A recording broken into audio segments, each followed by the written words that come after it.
Hello guys, কেমন আছো সবাই? আশা করি সবাই খুব ভালো আছো। র্যান্ডম ভিডিও চ্যানেলে আমরা কিন্তু 2 দিন আগে একটা জাপানিজ ড্রামা দেখেছিলাম, যেটার হাফ আমরা দেখেছিলাম, মানে 4টা এপিসোড দেখেছিলাম। আর আজকে আমরা বাকি 4টা এপিসোড দেখবো। তো তুমি যদি আগের পর্ব না দেখে থাকে তাহলে কিন্তু এই পর্বের কিছুই বুঝবে না। তো এর জন্য অবশ্যই তোমার আগের পর্বটা দেখা উচিত। আর আগের পর্বের লিংক আমি ডিসক্রিপশন এবং পিন কমেন্টে দিয়ে দিচ্ছি। তো যারা আগের পর্ব দেখোনি তারা আগে ওই পর্বটি দেখে আসো, তারপর এই পর্বটা দেখো, তা না হলে তার কিছুই বুঝতে পারছো না। তবে তারপরেও যেহেতু 2 দিন আগে ভিডিওটা দেখেছি, আগের পর্বের কিছু অংশ আমরা আবার মনে করে নিচ্ছি। তো জাপানিজ এই ড্রামাটার গল্পটা হচ্ছে অনেকটা এরকম। নায়ক নায়িকা প্রেম করছে, চুটিয়ে প্রেম করছে। এরই মাঝে হঠাৎ করে নায়ক যায় হচ্ছে আর্মিতে চাকরি করতে, আর তারপর যখন ফেরত আসে নায়িকার অ্যাক্সিডেন্ট হয়। তো নায়িকার ওই অ্যাক্সিডেন্টে স্মৃতি হারিয়ে যায়, আর নায়ক ওদিকে আবার চলে যায় আর্মিতে। আর তারপর সে যখন 1-2 বছর পরে ফেরত আসে, মানে নায়ক যখন ফেরত আসে 1-2 বছর পরে, দেখতে পায় যে তার গার্লফ্রেন্ড প্রেগনেন্ট, তার বিয়ে হয়ে গেছে একজন ডক্টরের সাথে। আর এই আকামটা করেছিল হচ্ছে নায়কের শাশুড়ি আম্মা, মানে শাশুড়ি আম্মা ইচ্ছে করে ওদের দুজনকে এক হতে দেয়নি, মানে বড় লোক ডাক্তারের সাথে বিয়ে দিয়েছিল। আর তারপর কি হয়েছিল, তার 16-17 বছর পরে নায়কের দেখা হয় ওই নায়িকার সন্তানের সাথে, ছেলের সাথে,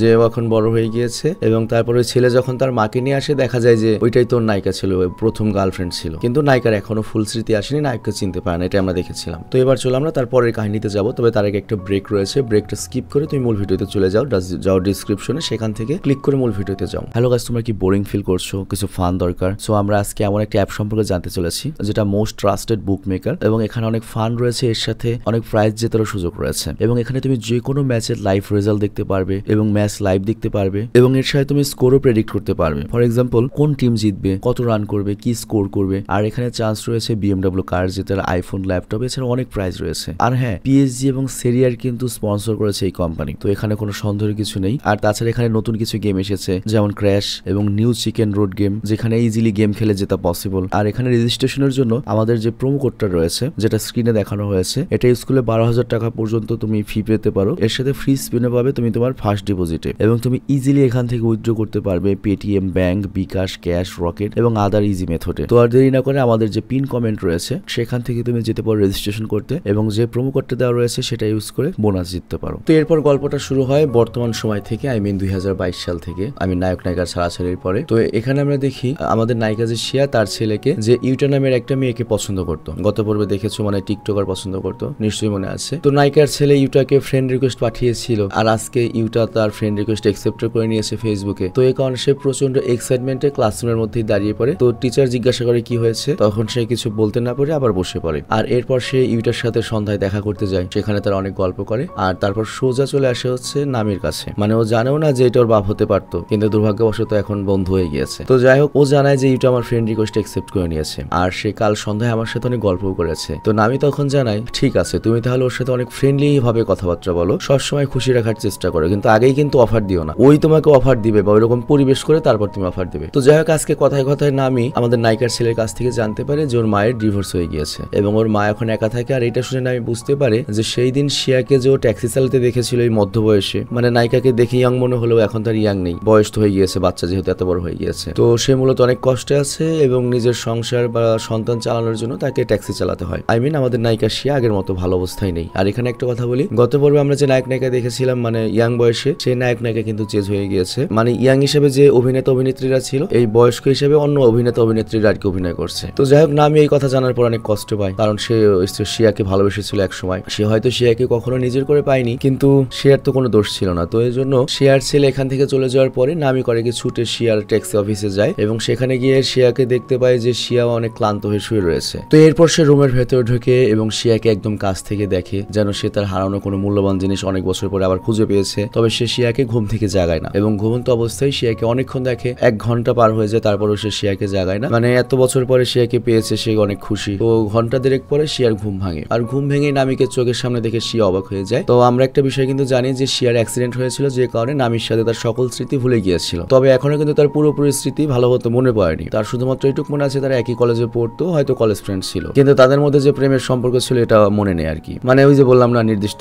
ফোল্ডার ডিলিট হয়ে গিয়েছে আর কি। তো তারা দুজনে এখানে অনেক গল্প করে, অ্যাজ এ কলেজ ফ্রেন্ড, একসাথে ডিনার করে। তো নামি তখন শিয়ার কাছ থেকে জানতে পারে যে তার ছোটবেলার স্বপ্ন ছিল একজন এয়ার হোস্টেস হওয়া, আর সে বিমানে সারাক্ষণ উড়বে। আর এই জন্য সে বর্তমানে এয়ারপোর্টের পাশে বাসা ভাড়া নিয়েছে, যাতে সে ফ্লাইট বা বিমান ওড়ার আওয়াজ শুনতে পায়। আর এটা শুনতে তার অনেক ভালো লাগে। পাগল নাকি ভাই, বিমানের শব্দ যে বিরক্তিকর। তো যাই হোক, শিয়ার স্বপ্নের কথাগুলো শুনে নামির অনেক মায়া লাগে, কারণ এখনো স্বপ্নগুলো পূরণ হয়নি, হয়তো কোনোদিন হবেও না, বা এখন আর পসিবলও না। আর কিরকম একটা আশা থাকলে সে এখন ফ্লাইটের শব্দ শব্দ শুনে, অন্তত বিমানের শব্দ শুনে নিজেকে সান্ত্বনা নেয়। তো যাই হোক, এরপর দিন শিয়া যখন ট্যাক্সি চালাতে চালাতে অনেক দূরে গিয়েছিল, তখন তার অনেক ক্ষুধা পেয়ে যায়। তো এই জন্য সে একটা রেস্টুরেন্টে খেতে আসে, আর এখানে এসে সে নুডলসের অর্ডার দেয়। আর নুডলসটা খেয়ে শিয়ার অনেক ভালো লাগে। আর তারপর সে নামিকে মেসেজ করে বলে, আজকে আমি একটা রেস্টুরেন্টে নুডলস খেয়েছিলাম, আর এরা খুব ভালো নুডলস বানায়। আমি চ্যালেঞ্জ করে বলতে পারি এর চেয়ে মজার নুডলস তুমি কখনো খাওনি। আর শিয়া নামিকে এগুলো বলছে, হতে পারে হয়তো শিয়ার মনে এরকম কোনো কিছু মনে পড়েছে যে পূর্বে হয়তো নামি নুডলস খেতে পছন্দ করতো। তো নামি তখন বলে, না, আমি তোমার হাতে নুডলস খেতে চেয়েছিলাম, ওইটাই আমার সবচেয়ে মজা লাগবে। শিয়া তখন বলে, আচ্ছা ঠিক আছে, আমি অবশ্যই তোমাকে নুডলস রান্না করে খাওয়াবো। এরপর তারা ফোনে ক্যাজুয়াল কথা বলতে শুরু করে। তো নামি তখন শিয়াকে বলছিল,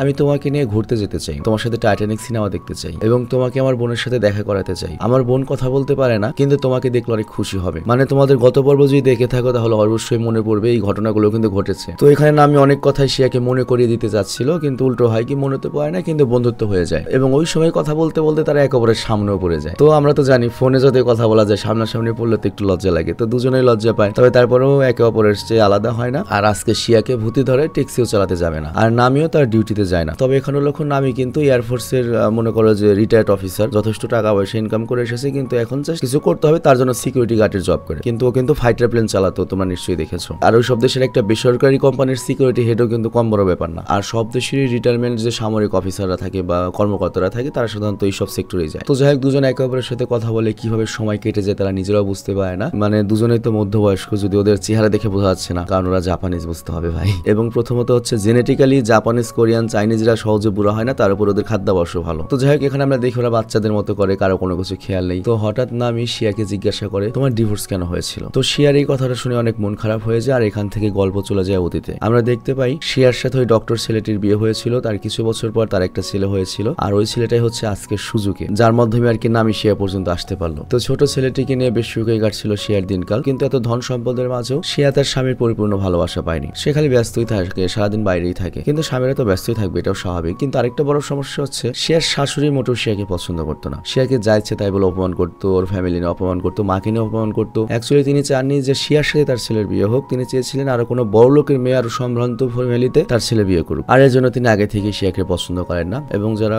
ঘরের বউ তারা এটা বুঝতে পারবে, রিলেট করতে পারবে। তবে তারপরেও এগুলো ঠিক ছিল। ভয়ঙ্কর ব্যাপারটা হচ্ছে, শিয়া একদিন বুঝতে পারে যে ওর স্বামী পরকীয়ায় জড়িত, এবং ওর স্বামীর যে ড্রেস ছিল সেখান থেকে মেয়েদের পারফিউমের ঘ্রাণ পায়, এছাড়াও তোমার চুল পায়। তো এটা দেখে ও পুরোপুরি শিওর হয়ে যায় যে কেন ওর স্বামী ওকে ভালোবাসে না, সময় দেয় না, মানে কেন দেরি করে বাড়িতে আসে। তো এগুলো জানতে পেরে শিয়া পুরোপুরি ভেঙে পড়ে এবং ছেলেকে জড়িয়ে ধরে কাঁদতে শুরু করে। আর তারপরের দিনই শিয়ার শাশুড়ি শিয়াকে বলে, তোমার স্বামী নতুন একটা হসপিটাল খুলতে চলেছে, তো এই জন্য আমরা একটা পার্টি অর্গানাইজ করতে যাচ্ছি, তো সেখানে অনেক মানুষ আসবে, তোমার অনেক কাজ করতে হবে। তো শিয়া এটা শুনে খুশি হয় এবং বলে, আচ্ছা ঠিক আছে, আমি তাহলে আমার আম্মুকে বলবো সেখানে আসতে। বাট শিয়ার শাশুড়ি বলে, ওই পার্টিতে অনেক দামি দামি মানুষ আসবে, তো তোমার মায়ের মতো গরিব মানুষের আসার দরকার নেই, মান সম্মানের ব্যাপার, তোমার মায়েকে কিছু জানাবে না, ওই জায়গার কালচারে বুঝবে না, আরো সমস্যা করবে। এবং এখানে আরো অনেক ছোট করে কথা বলে শিয়ার মাকে থার্ড ক্লাস মহিলা বোঝায়। আর ওখানে শিয়ার হাজবেন্ড কিন্তু চুপ করে এগুলো শুনছিল, কিচ্ছু বলছিল না। তো শিয়া তার মায়ের ব্যাপারে এত খারাপ কথা শুনে এত কষ্ট পায় যে ওইবার আর সহ্য করতে পারে না। ওর শাশুড়িকে বলে, আমার মা গরিব হতে পারে, তিনি হয়তো একটা ফ্যাক্টরিতে কাজ করে আমাকে লেখাপড়া করিয়েছেন, এবং তিনি যখন বেতন পেতেন আমার জন্য সবসময় নতুন জামা কিনতেন, আমাকে পড়ালেখা করাতেন, কিন্তু নিজে পুরাতন জামা কাপড় কিনতেন, ভালো রান্না করলে সবসময় ভালোটা আমাকে দিতেন, আর বাসি পোড়া খাবার তিনি খেয়েছেন। আর আমার সেই মাকে আপনি এত অপমান করছেন, আর এর জন্য আমি আপনাকে কখনোই ক্ষমা করবো না, আমি আপনাদের বাড়ি থেকে চলে যাচ্ছি, আপনাদের মতো অহংকারী মানুষদের সাথে আমার থাকা পসিবল নয়। তো এরপর শিয়া রাগ করে মায়ের বাড়িতে চলে আসে, আর ওর মা ওকে বোঝানোর চেষ্টা করে এইভাবে রাইগা সেটা তোমার ঠিক হয়নি, কিন্তু শিয়া তার সিদ্ধান্তে অটল। কিন্তু শিয়ার মাকে যেখানে অপমান করা হয়েছে, যেখানে কোনো দাম নাই, সেখানে শিয়ার যেতে চায় না। আর তখন থেকেই মূলত শিয়ার লাইফের ডাউনফলটা শুরু হয়, মানে আর্থিক কষ্টের লাইফটা শুরু হয়। আর জাপান তো অনেক ব্যয়বহুল একটা দেশ, তো জাপানে থাকা খাওয়া তো এত সহজ নয় কাজ না করলে। তো শিয়ার কাছে যেহেতু কোনো ভালো চাকরি ছিল না, এই জন্য সে করে কি একটা আইসক্রিম ফ্যাক্টরিতে আইসক্রিম বানানোর চাকরি নেয়। আর আইসক্রিম কোম্পানিতে কাজটা ছিল খুবই পরিশ্রমের। তবে তারপরে সে সমস্ত কাজ শেষ করে তার ছেলে সুজুকির সাথে সময় কাটাতে চাইতো, কিন্তু সেরকম সময় পেত না। আর তখন থেকেই সুজুকি তার মায়ের ভালোবাসা থেকে বঞ্চিত হতে শুরু করে। তো এখানে শিয়ার মা আবারও বলছে, এত কষ্ট করার চেয়ে তুই তোর স্বামীর বাড়িতে ফিরে যা, বড় লোক মানুষ একটু খারাপ ব্যবহার তো করবে, সহ্য করতে হবে। কিন্তু শিয়া বলে, যেখান থেকে আমি কষ্ট পেয়ে ফেরত এসেছি, যেখানে আমার সম্মান নেই, ওখানে আমাকে দুধ দিয়ে ভাত দিলে আমি থাকবো না। আমি গরিব ঘরের সন্তান হলেও আমার মধ্যে আত্মসম্মান বোধ রয়েছে। ভালো লাগছে কথা না? তো যাই কিছুদিন পর আমরা দেখতে পাই শিয়ার হাজবেন্ড শিয়াকে বোঝাতে আসে যে প্লিজ রাগ করে থেকো না, আমার সঙ্গে চলো, আমার মা তোমাকে আর কিছু বলবে না। কিন্তু শিয়া তার হাজবেন্ডের কথা একদমই বিশ্বাস করে না, কারণ এর আগে ওর হাজবেন্ড কখনো ওকে সাপোর্ট করেনি, তাছাড়া পরকীয়া তো রয়েছে এবং সে আরো বেশি অ্যারোগ্যান্ট, টাকা পয়সা আছে। তো এর পরের দিনে শিয়া যখন আইসক্রিম ফ্যাক্টরিতে চাকরি করতে যায়, ও ম্যানেজারের কাছ থেকে জানতে পারে ওর চাকরিটা নেই। তো ও খুব রিকোয়েস্ট করে যে প্লিজ আমাকে কাজটা করতে দিন, আমার টাকার খুব দরকার। কিন্তু ম্যানেজার বলে, আমি কিছুই করতে পারবো না, মালিক পক্ষ থেকে অর্ডার এসেছে। তো নিশ্চয়ই বুঝতে পেরেছো যে শিয়ার স্বামী এই কাজটা করেছে আর কি, যাতে শিয়া বাধ্য হয়ে ওর কাছে ফেরত যায়। কিন্তু শিয়াও তো আত্মসম্মানওয়ালা একটা মেয়ে, প্রয়োজনে গার্মেন্টসে চাকরি করে খাবে, তারপরেও ছোট হবে না। তো এরপরও কারিক অনেক কষ্ট করে একটা এয়ারপোর্টে ক্লিনারের কাজ জোগাড় করে। এখানে বেতন অল্প কিন্তু পরিশ্রম অনেক বেশি, কিন্তু তারপরেও শিয়া তার সংসার চালানোর জন্য এত কষ্ট করতে শুরু করে। তবে সবকিছুর পরেও তার একমাত্র ভালোবাসার জায়গা হচ্ছে তার ছেলে এবং তার একমাত্র বেঁচে থাকার আশা। তো সারাদিন কাজ শেষ করে বাসায় আসার পরে সে তার ছেলের জন্য সকল পছন্দের খাবার নিয়ে আসে, আর ছেলের হাসি মুখ দেখে সে তার সকল কষ্ট ভুলে যায়। আর এর কয়েকদিন পরে শিয়ার হাজবেন্ড আইনি নোটিশ নিয়ে ওর মাকে নিয়ে শিয়ার ছেলে সুজুকিকে নিতে আসে। কিন্তু এখানে শিয়া চায় না তার ছেলেকে তার হাজবেন্ড শাশুড়ি নিয়ে যাক, সে নিজের কাছে রাখতে চায়। কিন্তু শিয়া তো এটা চাইলেই পারবে না, কারণ ও গরিব, আদালত থেকে অর্ডার দেওয়া হয়েছে। তো শিয়ার হাজবেন্ড একরকম জোর করেই সুজুকিকে শিয়ার কাছ থেকে নিয়ে যায়। তো তখন শিয়ার ছেলেও সুজুকি অনেক কান্না করতে থাকে, সেও মায়ের কাছে থাকতে চায়, কিন্তু ওর হাজবেন্ড একরকম ক্ষমতা দিয়েই গাড়িতে তুলে নিয়ে যায়। তো শিয়ার চোখের সামনে দিয়ে ওর ছেলেকে নিয়ে যাওয়া হয়, কিন্তু শিয়া কিছুই করতে পারে না। মানে শিয়ার এত কষ্টের মাঝে শেষ যে বেঁচে থাকার আশাটা সেটাও নিয়ে যাওয়া হলো। মানে বুঝতেই পারছো শিয়ার অবস্থা কেমন। একটা দিন গিয়েছে, একটা সময়, এখনো ভালো দিন আসে নাই। তো এরপর কাহিনী আবার বর্তমানে সময় ফেরত আসে, যেখানে শিয়া নামিকে তার অতীতের ঘটনা শোনাচ্ছিল। আর এই ঘটনাটা বলতে বলতে শিয়া কান্না করে ফেলে, আর তারপর কাঁদতে কাঁদতে বলে, আমি আমার অতীতকে ভুলে গিয়েছি। আমি যত শাস্তি পেয়েছি হয়তো অতীতে আমি কোনো নিজের অজান্তেই ভুল করে ফেলেছিলাম, তার জন্য পেয়েছি। তবে ভবিষ্যৎ নিয়ে আমার আর কোনো আশা নেই। তবে সবার মতো আমি কোনো সুন্দর জীবন চাই না, আমি ভালো করে বাঁচতেই চাই না, কারণ আমি যতই ভালো করে বাঁচতে চেয়েছি ততই আমার জীবনটা খারাপের দিকে গিয়েছে। তো নামি এইসব কথা শুনে অনেক কষ্ট পায় এবং বুঝতে পারে শিয়া তার জীবন ভরে অনেক কষ্ট পেয়েছে। তবে এবার একটা নামি কাজ করে বসে, সে করে কি শিয়াকে কাছে টেনে 20 বছর পরে আবার একটা ধপ করে কিস দিয়ে বসে। আর এরপর আমরা দেখতে পাই শিয়া ট্যাক্সি জমা দেওয়ার জন্য ফিরে যেতে শুরু করে এবং নামি যে ওকে কিস করেছে এবং ও ভাবছিল যে আমি একটা ডিভোর্সি মেয়ে, বুড়ি হয়ে গিয়েছি, আমি হয়তো নামির যোগ্য না। কিন্তু বাসায় ফিরে যাওয়ার পরে নামি ওকে মেসেজ করে এবং বলে, আমি তোমাকে হুট করে কিস করে ফেলেছি, এর জন্য সরি। আর শিয়াও বলে, আমি তোমাকে ক্ষমা করে দিয়েছি। তো পরের দিন রাস্তায় হুট করে নামির সাথে আবার শিয়ার দেখা হয়, কিন্তু নামির সাথে শিয়ার কথা বলার সময় সেখানে নামির বর্তমান গার্লফ্রেন্ড সুনমি চলে আসে। আর সে শিয়াকে দেখে বুঝতে পারে সে হয়তো নামির আগের গার্লফ্রেন্ড ছিল, যার কথা অনেক শুনেছে, কিন্তু সে শিয়াকে কিছুই বলে না। তবে শিয়া নামির বর্তমান গার্লফ্রেন্ডকে দেখে অনেক লজ্জা পেয়ে যায়, এমব্রেসড হয়ে যায় এবং ও অদ্ভুত ব্যবহার করতে করতে সেখান থেকে চলে যায়। কিন্তু এইদিকে নামির বর্তমান গার্লফ্রেন্ডের ভয় হতে শুরু করে, নামি হয়তো তার লাইফ থেকে হারিয়ে যাবে, কারণ যেহেতু তার পুরনো গার্লফ্রেন্ড ফেরত এসেছে। তো এই জন্য সে চায় যত দ্রুত সম্ভব নামির সাথে তার বিয়েটা হয়ে যায়, তাহলে নামিকে আর হারানোর ভয়টা থাকবে না। তো নামিকে যখন বিয়ের জন্য ফোর্স করে, নামি তখন বোঝায়, তুমি যা মনে করছো তা নয়, হঠাৎ করে শিয়ার সাথে আমার দেখা হয়ে গিয়েছে। কিন্তু নামির গার্লফ্রেন্ড কিছুই শুনতে চায় না, বলে, আমি তোমাকে শুধুমাত্র ভালোবাসি, আমি তোমাকে হারাতে চাই না। আর তুমি যদি আমাকে হারাতে না চাও, আমার বাবা মায়ের সাথে দেখা করে আমাদের বিয়ের ডেটটা ফিক্স করো। আর তারপর ঘটনা চলে যায় হচ্ছে 10 বছর আগে। মানে আমাদের দেখানো হয় কিভাবে নামির সাথে সুনিমির পরিচয় হয়েছিল আর কি। তো শিয়ার কাছ থেকে কষ্ট পাওয়ার কয়েক বছর পরে নামি অনেকটা ভেঙে পড়ে। তো এই জন্য সে মানসিকভাবে দুর্বল হয়ে পড়েছিল, আর এই কারণে সামরিক বাহিনী থেকে ওকে একটা সাইকিয়াট্রিস্টের কাছে পাঠানো হয়। তো এই মনোরোগ বিশেষজ্ঞটাই ছিল হচ্ছে নামির বর্তমান গার্লফ্রেন্ড সুনামি। তো যাই হোক, নামি যখন ওখানে এসেছিল প্রথমে বলেছিল, দেখুন আমার কোনো টেনশন ডিপ্রেশন কিছুই নেই, আমাকে শুধু শুধু এখানে পাঠানো হয়েছে। তবে মনোরোগ বিশেষজ্ঞকে অনেক প্রশ্ন করছিল, কিন্তু নামি বলে, আমি আপনার কোনো প্রশ্নের উত্তর দিব না। তো সুনামি তখন তাকে বলে যে, আপনি যতক্ষণ না পর্যন্ত আমার সাথে ঠিক করে কথা বলছেন ততক্ষণ পর্যন্ত আমি তো আপনার চিকিৎসা করতে পারবো না, এবং সে পর্যন্ত প্রতিদিনই আপনাকে আমার কাছে আসতে হবে। তো এই কথার পরে নামি কিছুক্ষণ চুপ করে থাকে। তো এরপর নামি বলে, একটা মানুষ অ্যাক্সিডেন্টের কারণে সকল স্মৃতি ভুলে গিয়েছে, আমি কি কোনোভাবে তার আগের স্মৃতিগুলো ফিরিয়ে আনতে পারবো? এটা কি কোনোভাবে সম্ভব? সুনামি তখন বলে, এটা কঠিন কাজ হবে, তবে অসম্ভব নয়, কারণ তাকে যদি আপনি পূর্বের কোনো ইমোশনাল স্মৃতির কথা মনে করে দিতে পারেন বা ফিল করাতে পারেন, হয়তো আগের কোনো স্মৃতি মনে পড়তে পারে। তো সুনামির এই কথার পয়েন্টগুলো আমাদের মনে রাখতে হবে, এটা একবারে সিনেমার লাস্টে গিয়ে আর কি মিলবে। তো এখানে সুনামি বুঝিয়েছে, শিয়াকে যদি তার ভুলে যাওয়া কোনো হার্ট টাচিং স্মৃতি আবার ফিল করানো যায়, তাহলে তার সকল আগের স্মৃতি মনে পড়ে যাবে। তো যাই হোক, এই ঘটনা থেকেই নামির সাথে মনোরোগ বিশেষজ্ঞর সম্পর্ক হতে শুরু করে এবং এরপর তাদের মধ্যে একটা বন্ধুত্ব হয়ে যায়, আর তারপর তারা আস্তে আস্তে গার্লফ্রেন্ড বয়ফ্রেন্ড হয়। আর এরপর গল্প আবারও বর্তমানে ফেরত আসে, আমরা শিয়াকে দেখতে পাই, আর একজন লোক ওর ট্যাক্সিতে করে নামির অফিসের সামনে নামে এবং সে নামির অফিসের ভেতরে যায়, কিন্তু ভুল করে তার মোবাইলটা শিয়ার ট্যাক্সিতে ফেলে গিয়েছিল। তো এই জন্য শিয়া করে কি ফোনটা দেওয়ার জন্য ফেরত দেওয়ার জন্য পিছু পিছু যায়, কিন্তু এই লোকটা ছিল চোর, সে মূলত নামির অফিস থেকে কিছু ডেটা চুরি করার জন্য এসেছিল। তো সে যখন ডেটা চুরি করছিল তখন নামি ওকে দেখে ফেলে, আর লোকটি তখন পালাতে শুরু করে, নামিও করে কি তার পিছু নেওয়া শুরু করে। আর তখন লোকটির সামনে শিয়াও চলে আসে মোবাইল দেওয়ার জন্য, কিন্তু লোকটি তখন শিয়াকে ধাক্কা মেরে সেখান থেকে পালিয়ে যায়। কিন্তু শিয়া নিচে পড়ে যাওয়ার আগে নামি করে কি শিয়াকে ধরে ফেলে, কিন্তু এর ফলে নামি নিজের মাথায় প্রচন্ড আঘাত পায় আর তাকে হসপিটালে ভর্তি করা হয়। তো হসপিটালে শিয়া সারাক্ষণ নামির হাত ধরে বসেছিল, আর সে তাকে ছেড়ে কোথাও যায় না। এবং কিছুক্ষণ পর নামির যখন জ্ঞান ফিরে আসে, নামি বলে, আমার জন্য চিন্তা করো না, আমার কিছু হবে না, কারণ এখনো তো আমি তোমার হাতে নুডলস খাইনি, ওটা না খেয়ে কি মরবো? আর তখনই এখানে নামির ছোট বোন চলে আসে, আর সে এসে নামিকে অনেক বকাঝকা করতে থাকে যে তুমি কেন নিজের খেয়াল রাখো না। আর তখনই সে ওখানে শিয়াকে দেখতে পায় 20টা বছর পরে, আর শিয়াকে দেখে তো অবাক হয়ে যায়, মানে ও তো শিয়াকে ঠিকই চিনতে পেরেছে, কিন্তু শিয়া তো নামের ছোট বোনকে চিনতে পারেনি, কারণ আমরা তো জানি শিয়ার অ্যাক্সিডেন্টের পরে অনেক স্মৃতি এখনো মনে পড়েনি। আর এইদিকে নামের শরীর খারাপ থাকা সত্ত্বেও সে অফিসে যায়, আর তার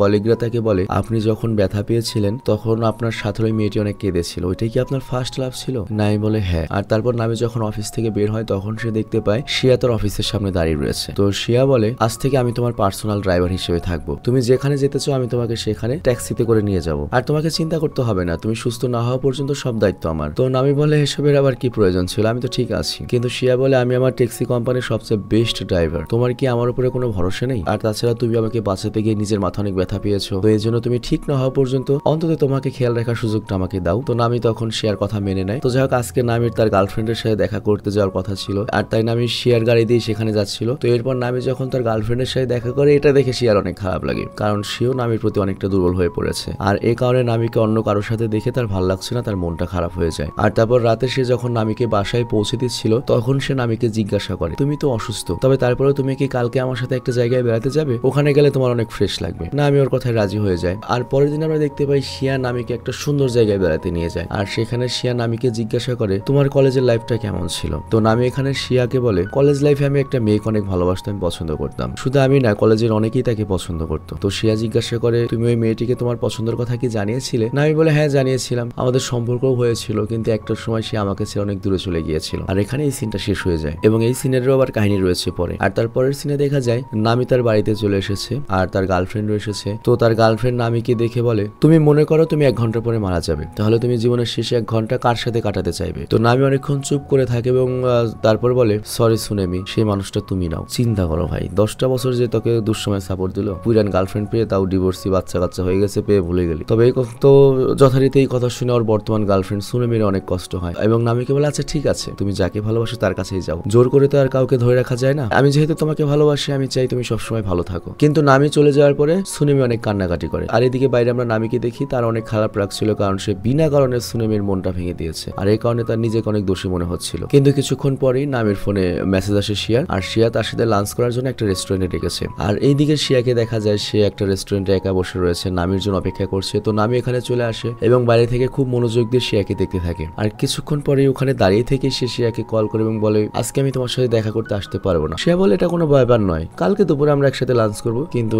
নামি তো কিছুক্ষণ চুপ থাকে এবং বলে আমি জাপান ছেড়ে চলে যাচ্ছি, আমার বাংলাদেশের একটা এয়ারলাইন্স কোম্পানিতে চাকরি হয়েছে, সেখানেই থাকবো। তো এই কথা শুনে শিয়া বুঝতে পারে যে নামি ওর কাছ থেকে অনেক দূরে চলে যাচ্ছে। তো এর জন্য শিয়া করে কি সকল লজ্জা উপেক্ষা করে সরাসরি মনের কথা নামিকে বলে দেয়, কারণ আজকে না বললে সে হয়তো আর কখনো সুযোগ পাবে না। তো শিয়া এখানে বলে নামি আমি তোমাকে অনেক ভালোবাসি, আমি সারা জীবন তোমাকে আমার পাশে চাই। আর এই কথা বলেও প্রচন্ড লজ্জা পায়, আর ওর নিজের কাছে অনেক ছোটও লাগে, কারণ ও একটা ডিভোর্সি মেয়ে, হয়তো নামি এটার জন্য ওকে নিবে না, হয়তো এর জন্য দেখাও করেনি। আর এই কারণে শিয়া করে কি আবার নামের কাছে সরিও বলে ঠিক আছে তুমি আমার কথাগুলো অনুভবে নিও না, যেখানেই থেকো ভালো থেকো, নিজের প্রতি যত্ন নিও, আমি চাইবো সবসময় তুমি ভালো থেকো। চিন্তা করো আমাদের নামে কত লাখে একটা ছেলে, অথচ একসময় ও পাতলা বাই নাই, মন ভাঙা ছিল, আর এখন 2টা মেয়ে ওকে ভালো চায়, 2টা মেয়ে ওকে বলে দেয় তোমাকে ভালোবাসি, তুমি সবসময় ভালো থেকো। তো যাই এই কথা বলতে গিয়ে কিন্তু শিয়ার গলা ভারী হয়ে এসেছিল, সে আস্তে করে কেঁদেও ফেলেছিল, কিন্তু নামিকে কিছুই বুঝতে দেয় না, ফোনটা রেখে দেয়। কিন্তু নামি বুঝতে পারে শিয়া ওকে সত্যি অনেক ভালোবাসে, এবং এক মুহূর্তের জন্য সেও সবকিছু ভুলে শিয়ার কাছে যেতে চায়, ওকে জড়িয়ে ধরতে চায়, কিন্তু আর সামনে এগোয় না, কারণ সে জানে শিয়ার কাছে গেলে সে হয়তো সুখী হবে, কিন্তু সুনেমের সাথে একটা বড় ধরনের বেইমানি হবে। সুনেমিকে এত বড় একটা কষ্ট দিয়ে স্বার্থপরের মতো শিয়ার কাছে গিয়ে সে সুখী হতে চায় না। তো এই জন্য সে কাঁদতে কাঁদতে ফিরে যেতে শুরু করে। আর এইদিকে শিয়াও কাঁদতে কাঁদতে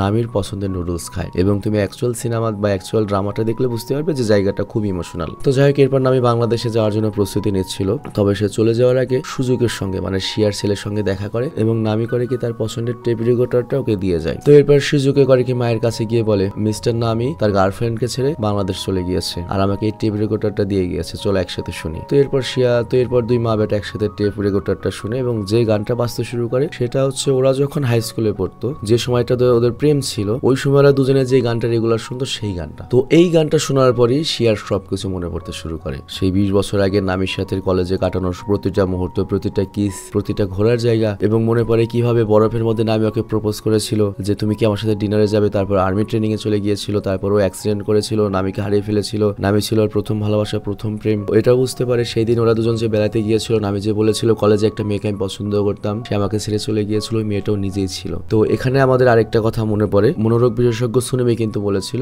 যদি কোনো পূর্বের ইমোশনাল স্মৃতির কথা যদি মনে করিয়ে দেওয়া যায়, হয়তো শিয়ার সবকিছু মনে পড়বে। তো নামের অজান্তে এটা হয়ে গিয়েছে। তো শিয়ারও আবারও সবকিছু মনে পড়ে যায় এবং সে প্রচন্ড কাঁদতে শুরু করে এবং ঠিক করে নেয় যেভাবেই হোক সে আরেকবার নামির কাছে ফিরে যাবে। সে ডিভোর্সে হোক যেমন তাই হোক এবার তার সাহস রয়েছে, কারণ ও হচ্ছে ওর প্রথম ভালোবাসা আর ওর জন্যই বর্তমান গার্লফ্রেন্ডকেও ছেড়ে গিয়েছে। তো যে কোনোভাবে নামির কাছে যেতে চায়, কিন্তু নামি কোথায় গিয়েছে কেউ জানে না। মানে অ্যাকচুয়ালি এক্সপ্লেন হতে আমি দুষ্টুমি করে বাংলাদেশ বললাম, কিন্তু ওই সিরিজে আসলে কখনো বলাই হয়নি যে নামি আসলে কোন দেশে গিয়েছে। তো এই কারণেই আমাদের নায়িকা যায় না যে অ্যাকচুয়ালি আমাদের নামি কোন দেশে গেছে। তো যাই হোক বেশ কিছুদিন পার হয়ে যায় আর সুজুকে তার মায়ের সাথে ইউটার পরিচয় করিয়ে দেয়, মানে ওই টিকটকার মেয়ের। আর ইউটার সাথে পরিচিত হয়ে শিয়ারও খুব পছন্দ হয়, মানে শিয়াও খুব মডার্ন শাশুড়ি আর কি বুঝলাম। এবং সে কথায় কথায় জানতে পারে যে ইউটা কালকে এই দেশ ছেড়ে বিদেশ চলে যাচ্ছে, অবশ্যই বাংলাদেশে। মানে সবাই খালি বাংলাদেশে আসে কেন ভাই, আমরা পালাতে চাই। তো যাই হোক সুজুকে যখন পরের দিন ঘুম থেকে উঠে তখন ওর কাছে ফোনে শিয়ার মেসেজ আসে। ও লিখেছে যে ইউটা তো আজকে চলে যাচ্ছে, তুই তাড়াতাড়ি আমার সাথে এয়ারপোর্টে চল, ওকে তো তোর মনের কথা বলিসনি, ও তোর ফার্স্ট লাভ না। তো এরপর মা করে কি ট্যাক্সিতে করে তার ছেলেকে নিয়ে সরাসরি এয়ারপোর্টের দিকে যায়। আর এয়ারপোর্টে পৌঁছানোর পরে সুজুকি করে কি চিৎকার করে ইউটাকে ডাকে আর ইউটাও ডাক শুনতে পায়। আর তারপর ইউটার কাছে গিয়ে সরাসরি বলে আমি তোমাকে ভালোবাসি, তুমি যেখানেই যাও তাড়াতাড়ি ফিরে এসো, আমি তোমার জন্য অপেক্ষা করব। তো এখানে ইউটা করে কি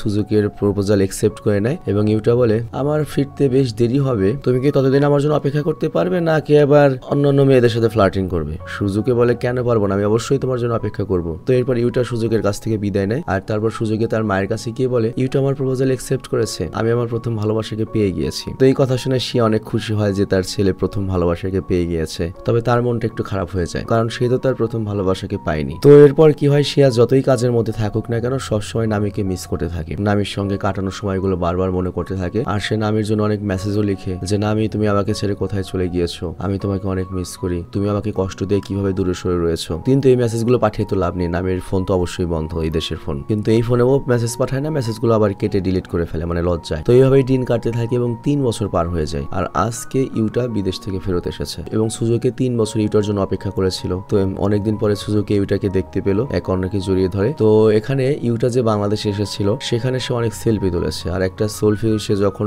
সুজুকিকে দেখায় তখন একটা ছবির মাঝে সুজুকি এক কোণায় নামিকে দেখতে পায় পেছনে। তার মানে ইউটা যে বাংলাদেশে এসেছে নামিও ওই একই দেশে গিয়েছিল। তার মানে আমার প্রেডিকশন ঠিক ছিল যে নামি বাংলাদেশে এসেছিল আর কি। তো এইগুলো জানতে পেরে সে তার মাকে জানায়। তো ওর মা আর দেরি না করে সোজা পাসপোর্ট ভিসা করে বাংলাদেশে আসার জন্য রওনা হয়। আর যাওয়ার সময় সে মনে মনে বলে নামি আমি তোমার কাছে ফিরে আসছি, আমাদের ভালোবাসা হয়তো অনেক কষ্ট হয়েছে, 23টা বছর নষ্ট হয়েছে, তবে আমি আর কষ্ট পেতে চাই না, তোমাকে আর কষ্ট দিতে চাই না, আমি তোমার কাছে ফিরে আসছি। তো কথাগুলো ভাবার সময় শেয়ার চোখ দিয়ে পানি পড়তে থাকে। আর এর পরের সিনে আমরা নামিকে দেখতে পাই যে একটা প্রাইভেট এয়ারলাইন্স কোম্পানিতে জব করে। তো শিয়া জানতো যে নামি বিদেশ যাচ্ছে কোন একটা এয়ারলাইন্স কোম্পানিতে জব করবে, কিন্তু কোন দেশে এটা জানতো না। তো এই কারণে সে এত বছর আসতে পারেনি, কিন্তু এখন যেহেতু জানে যে বাংলাদেশে, তো ডাইরেক্ট যখন এয়ারপোর্টে নামে তখনই ও দেখতে পায় নামি কাজ করছিল, মানে কোইন্সিডেন্স। আর দূর থেকে নামি শিয়ার ডাক শুনতে পায়, শিয়াও নামের দিকে ছুটে আসে, দুজনে একে অপরকে জড়িয়ে ধরে। তো শিয়া বলে আমার সবকিছু মনে পড়ে গিয়েছে এবং আমি জেনে গিয়েছি তুমি আমার প্রথম প্রেম, তুমি আমার প্রথম ভালোবাসা এবং আমি তোমাকে অনেক ভালোবাসি আর তোমাকে আমি হারাতে চাই না, তুমি আমাকে প্লিজ আর ফিরিয়ে দিও না, কারণ আমি তোমার জন্য অনেক দূর থেকে জাপানের মতো একটা উন্নত দেশ থেকে বাংলাদেশের মতো একটা থার্ড ক্লাস দেশে চলে এসেছি, তো এই জন্য তুমি আমাকে ফেরাতে পারো না। তো নামি বলে হ্যাঁ আমি তোমাকে ফেরাতে পারি না, কিন্তু তুমি আবার জাপানে ফেরত যাবো, এখানে থাকতে পারবো না। তো যাই হোক এরপর নামি শিয়াকে বলে তুমি কি আমার সাথে ডিনারে যাবে, এবং তোমরা যারা গত পর্বে দেখেছো নিশ্চয়ই মনে আছে এই কথা বলেই কিন্তু প্রপোজ করেছিল। তো এরপর সে শিয়াকে সেই কথাটাই বলে যে কথাটা সে প্রথমবার প্রপোজে বলেছিল, মানে নামির জিজ্ঞাসা করে শিয়াকে তুমি কি আমার সঙ্গে ডিনারে যাবে নাকি আকাশে উড়বে। তো এরপর তারা একে অপরকে জড়িয়ে ধরে কিস করে। আর লাস্টের সিনে আমরা দেখতে পাই নামি একজন পাইলট এবং ওই বিমানেরই এয়ার হোস্টেস হচ্ছে আমাদের শিয়া। তার মানে শিয়ার স্বপ্নটাও শেষ বেলায় পূর্ণ হয়েছে যে ছোটবেলায় এয়ার হোস্টেস হবে, সারাক্ষণ আকাশে উড়বে। এর সাথে 23 বছর পরে হলো সে তার ভালোবাসার মানুষকেও পেয়ে গিয়েছে, অথচ মাঝখানের বিয়ে হয়েছিল, বাচ্চা হয়েছে, ডিভোর্স হয়েছে, এত কিছুর পরও লাইফের লাস্টের ফিনিশিংটা অনেক সুন্দর হলো শিয়ার। এবং সেম ব্যাপারটা নামির সাথেও, সারা জীবনে কিছু না পেলেও লাস্ট বয়সে এসে হয়তো দুজনের বয়সে 40 ঊর্ধ্ব হয়ে গিয়েছে, লাস্ট বয়সে এসে বাকি 20 বছর হয়তো তার আনন্দে কাটাবে। তো এখানে এই সিরিজটি শেষ হয়ে যায়। তবে এই সিরিজটা দেখে আমার আরেকটা সিনেমার কথা মনে পড়েছে। আমি ইউরোপের একটা সিনেমা এক্সপ্লেন করেছিলাম র্যান্ডম ভিডিও চ্যানেলে প্রায় 3 বছর আগে। ওইটা যে একটা সিনেমা ছিল রে ভাই, মানে ওদের পরিচয় হওয়ার 50-60 বছর পর একবারে 70 বছর বয়সে গিয়ে দুজনে গিয়ে আবার মিলে, মানে একবারে 70 বছর বয়সে গিয়ে, এবং তো রোমান্টিক মিষ্টি একটা সিনেমা ছিল, কিভাবে যে মিলে, মানে নাতিপুতি দিয়ে ওরা করে কি দুজনের সাথে দুজনের আবার পরিচয় হয়, দেখা হয়, মানে অন্যরকম একটা সিনেমা। ওই সিনেমাটা তোমরা যদি খুঁজে পাও র্যান্ডম ভিডিও চ্যানেলে, অনেক 3 বছর আগে করা, অবশ্যই লিঙ্কটা দিও এখানে, আমি চেষ্টা করবো ওটা আবার এক্সপ্লেন করার জন্য তোমাদের জন্য। তো আমি বিদায় নিচ্ছি আজকের মতো, ভালো থেকো, সুস্থ থেকো, টেক কেয়ার, আল্লাহ হাফেজ, বাই বাই।